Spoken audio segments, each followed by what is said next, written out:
Vamos lá, olha lá. Farm animals. Colored animals.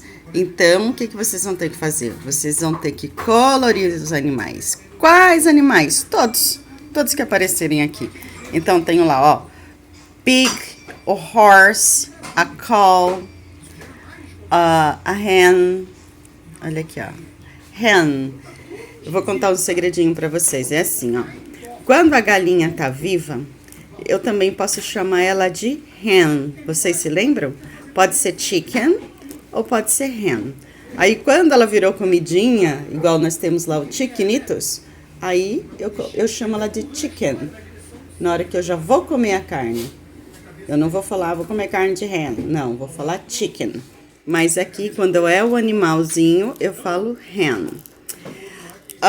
Duck, horse. Aí, vocês vão recortar hoje. Eu sei que vocês gostam de recortar. Aí, vamos aqui, ó. Tree, tree, tree, tree. Call, call, pig, pig. House, house, duck, duck.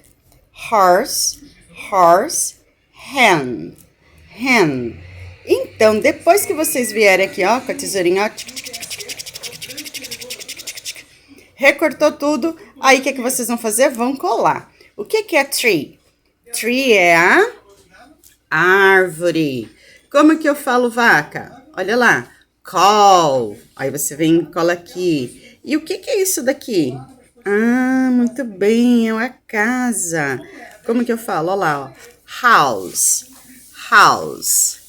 Hen, olha lá, ó, horse e duck, certo? O pig a gente já viu.